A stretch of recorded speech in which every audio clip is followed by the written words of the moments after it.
সবাইকে কেমন আছেন? আশা করি আল্লাহর অশেষ রহমতে খুব ভালো আছেন। আমিও আলহামদুলিল্লাহ আপনাদের দয়ায় ভালো আছি। তো আজকে একটা রেসিপি নিয়ে আসলাম। এই গরমে খুব স্বাস্থ্যকর একটা রেসিপি এবং গরম উপযোগী একটা রেসিপি। সেটা হলো সাজনা দিয়ে মসুর ডালের হাতে মাখা পাতুরি।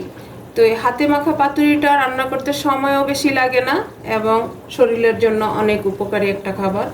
তো তার জন্য প্রথমে আমি এই যে একটা পাতিল নিয়ে নিলাম। পাতিলটাতে এখন আমি ডালটা দিয়ে দিব। প্রথমে এই যে এখানে আমি 250 গ্রাম মসুর ডাল ধুয়ে পরিষ্কার করে এভাবে রাখছি। এই যে এখানে 2টা বড় সাইজের পেঁয়াজ কুচি, পেঁয়াজটা একটু বেশি দিতে হয়।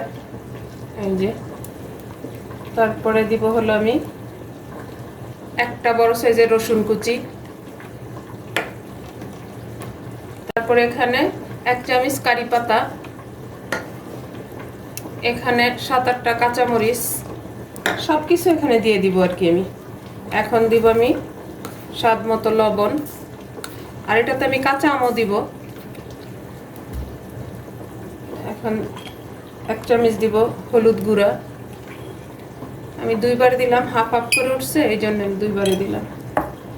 আর 1/2 চামচ দিব মরিচ গুঁড়া।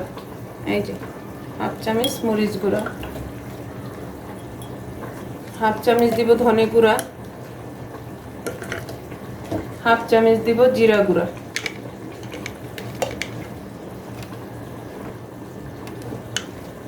সব দেওয়া হয়ে গেল। এখন এখানে 2 চামচ দিব তেল। সব কিছু অল্প অল্প করে দেওয়া হলো, কারণ একদম অল্প মশলায় একটা উপাদেয় খাবার। এখন আমি এখানে এই যে আধা কিলো সাজনা কেটে ধুয়ে পরিষ্কার করে এভাবে পানিতে ভিজিয়ে রাখছি, এটাও দিয়ে দিব। যেহেতু পাতুরি এই জন্য একসাথেই দিয়ে দিব। প্রথমে মাখাবো, তারপর আমি আমটা দিব।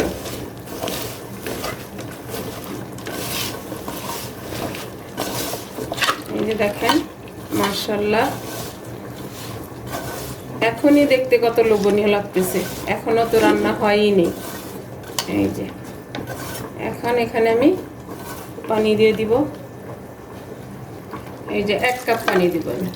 একদম মাখো মাখো রান্না হবে ডালটা, যেহেতু পাতুরি তো মাখো মাখোই হয়। এই যে এখন এটাকে ঢেকে আমি চুলাটা জ্বালাই দিব। প্রথমে হাই ফ্লেমে রাখবো 5 মিনিট। 5 মিনিট পর আমি মিডিয়াম টু লো করে দিব। ঢেকে এখন চুলাটা জ্বালাই দিব। বিসমিল্লাহির রহমানির রহিম। এখন হাই ফ্লেমে আমি 5 মিনিট রান্না করব। আমি 5 মিনিট পরে আসলাম। এখন মাশাআল্লাহ মাশাআল্লাহ লুকটা যেমন গ্রানটা ওই রকমই আসতেছে। এখানে সাজনা কারি পাতা সব কিছুর একটা সেন্ট এত সুন্দর আসতেছে।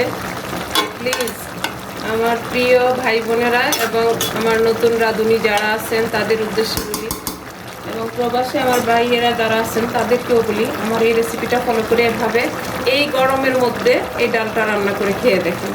এখন আমি দিয়ে দিব এখানে এই যে 4টা কাঁচা আম আছে, এটা সৌদি আরবের লোকাল আম কাঁচা, সেটা দিয়ে দিতেছি। 4টা ছোট ছোট একেবারে আমগুলি। এটা দিয়ে ঢেকে এখন মিডিয়াম টু লোয়ের মাঝামাঝি রেখে আমি এটাকে 10 মিনিট রান্না করব। এই যে আমি 10 মিনিট পরে আসলাম। মাশাআল্লাহ মাশাআল্লাহ দেখেন আমার ডালের লুকটা, সাজনা দিয়ে মসুর ডালের পাতুরি দেখেন এত সুন্দর ফ্লেভার আসতেছে। এটা থাকলে আর গরম ভাত থাকলে আর কিচ্ছু লাগবে না। টেবিলের ভাত এমনি শেষ হয়ে যাবে। টেবিলে যেই ভাত দেওয়া হবে একবারে হবে না, বারবার দিতে হবে। তো আমার প্রিয় ভাই বোনেরা, আপনারা কোথায় গেলেন? সেই রমজান থেকে ঈদ পর্যন্ত কাউকে খুঁজে পাচ্ছি না। প্লিজ আপনারা আমার চ্যানেলটাকে দেখেন এবং আমার সাথে থাকেন। আর এই আজকের সাজনা দিয়ে মসুর ডালের হাতে মাখা পাতুরিটা কার কার পছন্দ হয়?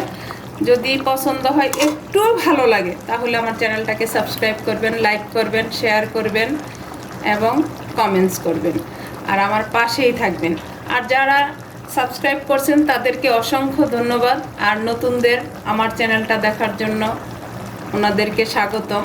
প্লিজ আমার চ্যানেলটাকে দেখেন এবং সাবস্ক্রাইব করেন, আমার পাশেই থাকেন। আর প্রথম থেকে শেষ পর্যন্ত আমার ভিডিওটা দেখার সবার কাছে আমার অনুরোধ রইল, প্লিজ প্লিজ প্লিজ। তো এই যে দেখেন, আর রান্নাটা করতে কিন্তু সময় বেশি লাগে না, একদম অল্প সময়ের মধ্যে হয়ে যায়, খেতে অনেক টেস্টি। এটা আপনারা রুটি পরোটা দিয়েও খেতে পারবেন, তবে গরম ভাত দিয়ে অনেক ভাল লাগে। দেখেন মাশাআল্লাহ, আমার ডালটা তো একদম গলে গেছে, আর সাজনাটাও দেখেন একেবারে নরম হয়ে গেছে, আম তো নরম হয়েছে। আর এই রান্নাটা আপনারা একবার এই আমের সিজনে, এখন তো আম সাজনা সব জায়গায় পাওয়া যায়, এই সিজনে রান্না করে খেয়ে দেখেন, আশা করি ইনশাআল্লাহ নিরাশ হবেন না। আপনাদের এই আমটা যদি আপনাদেরকে খাওয়াতে পারতো তখন বুঝতে পারতেন, আমি তো শুধু দেখাই আর বলি, সেটাতে তো হয় না। প্লিজ একবার হলো আমার রেসিপিটা ফলো করে রান্না করে তারপর দেখেন যে কেমন হয়। এখন এই পর্যায়ে আমি দিয়ে দিব এই যে হাফ কাপ ধনেপাতা। আর ধনেপাতাটা হাতের কাছে যদি না থাকে না দিলেও চলবে, কারণ কারি পাতার সেন্ট, সাজনার সেন্ট এগুলি একাই 100 হয়ে গেছে।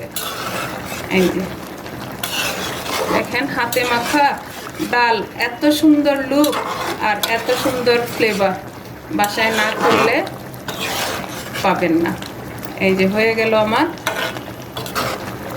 সাজনা দিয়ে মসুর ডালের হাতে মাখা পাতুরি। এই যে এখন এটাকে আমি নামাই নিব, নামায়া সার্ভ করে আপনাদের সাথে শেয়ার করতেছি।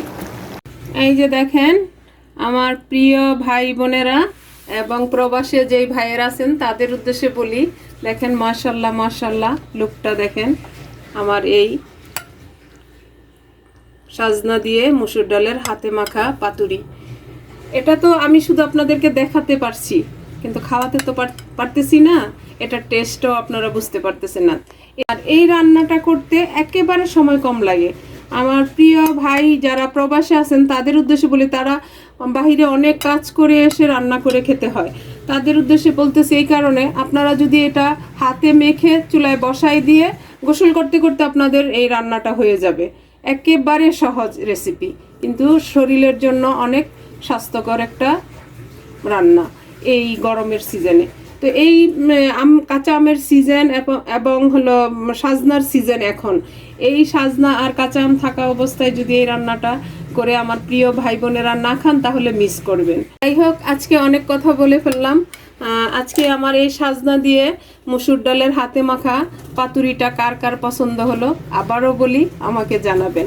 তো আজকে রান্নাটা আমার শেষ হয়ে গেল, আমি আপনাদের কাছ থেকে বিদায় নিব, আবার নতুন কোনো রেসিপি নিয়ে আসব। আল্লাহ হাফেজ।